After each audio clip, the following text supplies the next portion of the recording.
Pria ini membawa pisang sebanyak 250 kg. Dengan kecepatan 70 km per jam. Melewati jalan. Bagi dia, mengerem hanyalah dekorasi. Dia sama sekali tidak menggunakan rem. Karena setelah dipakai, dia akan menjadi lebih cepat. Burundi memiliki budaya seperti ini. Pekerjaan ini membutuhkan restu dari Dewi Keberuntungan. Keberuntungan yang baik, dari malaikat. Kesialan, makan akan menuju kematian. Balapan sepeda dengan aturan. Mereka tidak akan mengikutinya, karena terlalu jauh dari gerbang hantu. Tidak cukup menantang. Hari ini mari lihat bersama-sama. Jalanan bahaya di Burundi. Burundi adalah negara kecil di Afrika. Bisa dilihat kehidupan mereka seperti ini. Orang-orang berjalan, terutama mengandalkan 28 bar buatan Cina. Di sini, tidak peduli barang besar atau barang kecil, akan diantar dengan sepeda. Burundi kaya dengan pisang.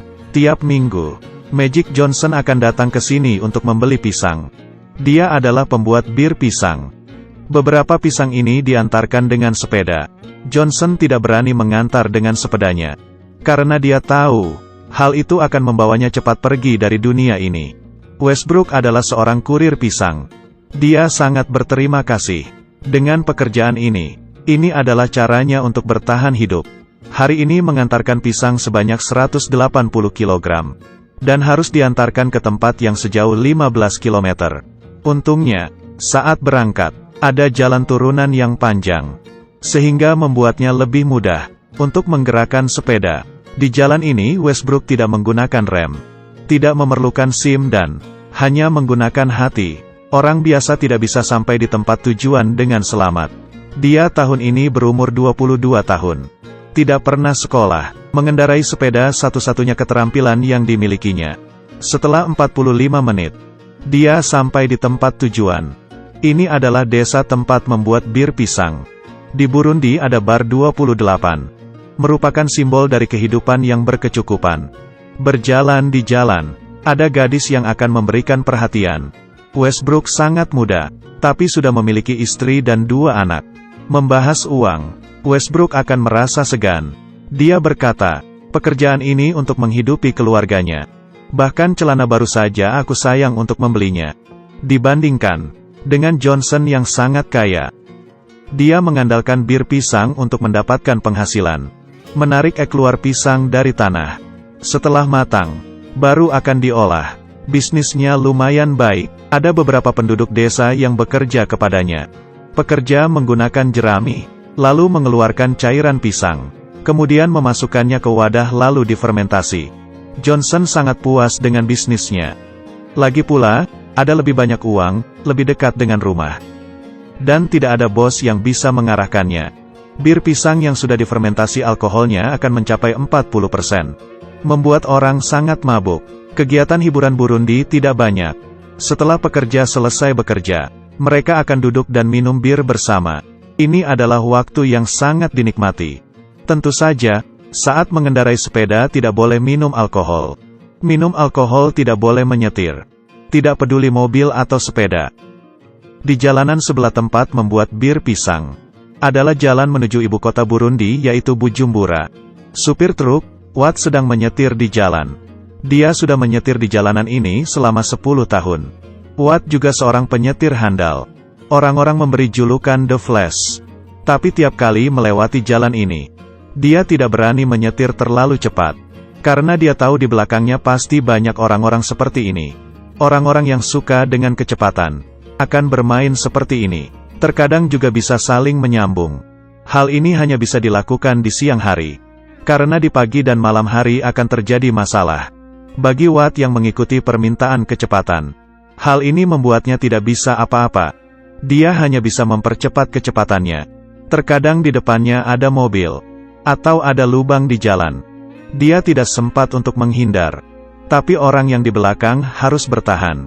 Dan karena tidak sempat menghindar, banyak orang yang meninggal. Kejadian ini tidak hanya sekali dilihat olehnya.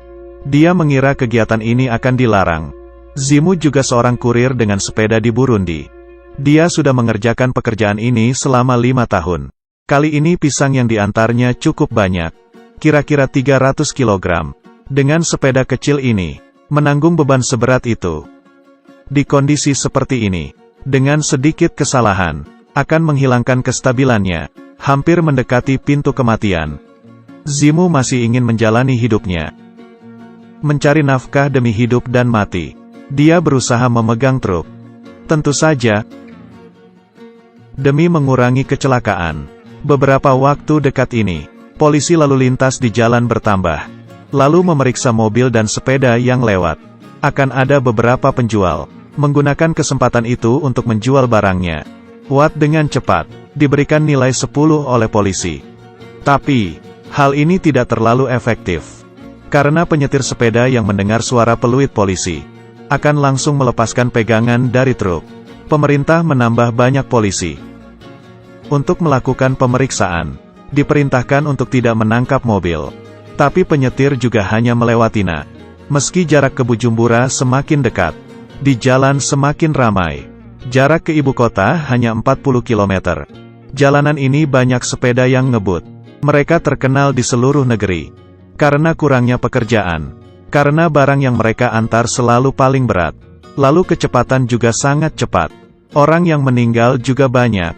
Benar-benar membawa hidup dan mati. Zimu salah satu dari mereka.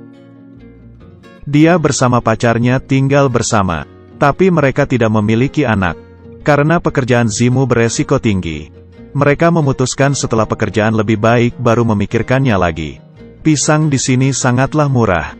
Satu sisir hanya seharga 60.000. Zimu membeli 250 kg pisang. Berpikir untuk mengantarnya ke ibu kota dan menjual lebih mahal. Dan mendapatkan keuntungan.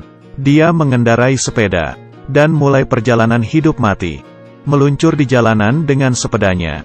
Dengan kecepatan cepat 60-70 km per jam. Bagian bahayanya adalah, di saat pembelokan, dia tetap tidak mengerem, karena rodanya bisa pecah.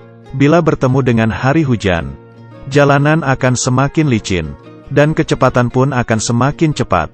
Tetap tidak mengerem, dia hanya terus melanjutkan perjalanannya, membiarkan sepeda mengurangi kecepatan dengan sendirinya.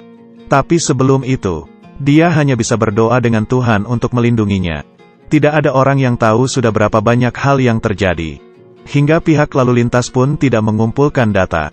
Jalan turunan sangat mudah, tapi jalan mendaki sangat susah. Hal ini pun menambah suatu pekerjaan. Ada beberapa orang khusus yang membantu untuk mendorong.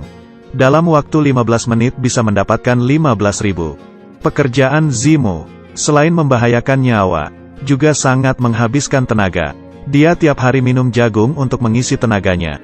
Dari sini ke ibu kota tinggal 15 km. Selanjutnya adalah jalan turunan yang panjang. Di jalan ini banyak terjadi kecelakaan. Tapi Zimu percaya dengan kemampuan menyetirnya. Dia berkata, masih bisa. Sampai sekarang, aku hanya pernah mengalami beberapa patah tulang. Muzi pada akhirnya tiba di tempat tujuan dengan selamat. Sekali lagi melewati dewa kematian. Dia ingin mengantar ke toko pertama. Dan berada di ujung kota. Berhenti dan meletakkan sepedanya memerlukan beberapa keterampilan. Seperti cara dia menggerakkan sepedanya. Untuk mencegah pisangnya terjatuh ke tanah. Seminggu 5 kali. Tiap kali mengantar 2 sisir pisang ke toko kecil ini. Tiap sisir bisa dijual dengan harga 15.000. Dia mendapatkan keuntungan kira-kira 30.000. Tempat kedua adalah pasar petani di barat laut kota. Alice adalah seorang penjual berumur 42 tahun. Dia memiliki 4 anak yang harus dihidupi. Dibandingkan Zimu, hidupnya lebih susah. Jadi, dia menjualnya pisang dengan harga yang lebih murah. Bisnis yang membesar karena kurir dengan sepeda ini adalah tempat perbaiki sepeda. Chris sudah menjadi bos selama 5 tahun. Dia berkata, penggali emas tidak sebaik penjual sekop. Bisnisnya sangat laku. Di toko ada 100 pekerja yang bekerja kepadanya.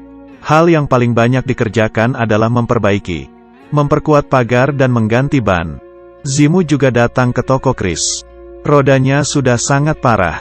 Dan sudah ditambal sebanyak 4 kali. Kali ini dia harus mengganti yang baru. Kalau tidak seperti hujan di hari ini, dia akan mudah tergelincir. Atau rodanya akan pecah. Setelah selesai diperbaiki, Zimu pergi dengan ban barunya dan siap dengan perjalanan selanjutnya. Pertanyaan terakhir adalah, bila kamu terlahir di Burundi, kamu akan memilih menjadi kurir dengan sepeda atau membuka toko perbaiki sepeda? Silahkan tinggalkan di kolom komentar. Yang suka jangan lupa ikutin terus ya, bersama-sama melihat video ini. Ketemu lagi di